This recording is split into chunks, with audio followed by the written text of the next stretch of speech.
রান্না করব একটি হেলদি ভেজিটেবল। আমি এখানে ব্রোকলি, গাজর, আলু আর সিম দিয়েছি। আপনারা আপনাদের ইচ্ছে মতো সবজি অ্যাড করতে পারবেন। আমি প্যানে 1/4 কাপ তেল দিয়ে গরম হলে দিয়ে দিব 1 টেবিল চামচ রসুন কুচি।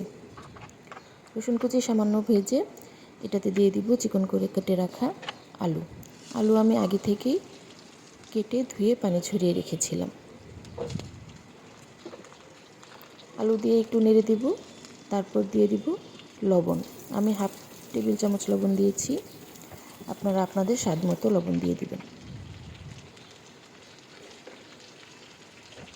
লবণ দিয়ে ভালোভাবে মিশিয়ে নিব আলুর সাথে।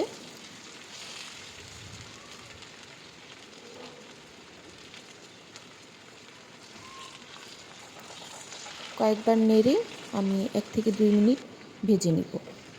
তারপর অ্যাড করব গাজর আর সিম। গাজর, সিম, আলু প্রায় সমান সময় লাগে সিদ্ধ হতে, এজন্য এই সবজিগুলো আমি আগে দিলাম। আর ব্রোকলি আমি পরে দিব, কারণ ব্রোকলি সময় লাগে না এবং এটা বেশি সিদ্ধ হওয়ারও প্রয়োজন নেই।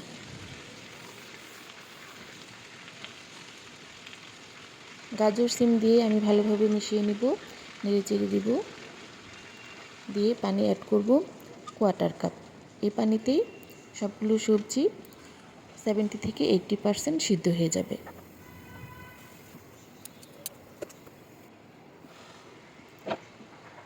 ঢেকে রেখেছিলাম 2 থেকে 3 মিনিট। এতেই আমার সবজিগুলো প্রায় 60% সিদ্ধ হয়ে গিয়েছে। এবার অ্যাড করব ব্রোকলি।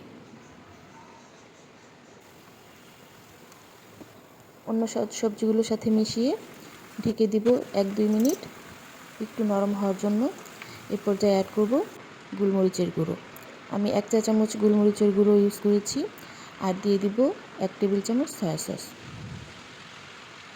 দিয়ে ভালোভাবে নেড়ে মিশিয়ে দিব সব সবজির সাথে। ঢেকে রান্না করব 2 মিনিট। তারপর ঢাকনা খুলে ভালোভাবে নেড়ে নেব। আর এই পর্যায়ে অ্যাড করব কাঁচামরিচ। আমি 6-7টি কাঁচামরিচ মাথার সাইডটা কেটে দিয়েছি, যেন ফ্লেভারটা ভালোভাবে বের হয় আর ঝালটা একটু কম বের হয়। যেহেতু আমার বাচ্চারা খাবে, এই জন্য ঝালটা অ্যাড করেছি। কাঁচামরিচ দেওয়ার 1 মিনিট পরেই অ্যাড করব ধনেপাতা। ধনেপাতা আমি একটু লম্বা করে কেটে নিয়েছি, যেহেতু সবগুলো সবজি আমার লম্বা কাট করে কেটে নেওয়া, দেখতে সুন্দর লাগার জন্য আমি একটু লম্বা করে কেটেছি। ধনেপাতা অ্যাড করে একটু মিশিয়ে নিব, 1 মিনিটের মতো রেখে নামিয়ে নিব। আমার ভেজিটেবল হয়ে গিয়েছে। খুবই হেলদি একটা ভেজিটেবল। আপনারা ট্রাই করবেন, যারা ডায়েট করছেন তারা ট্রাই করতে পারেন।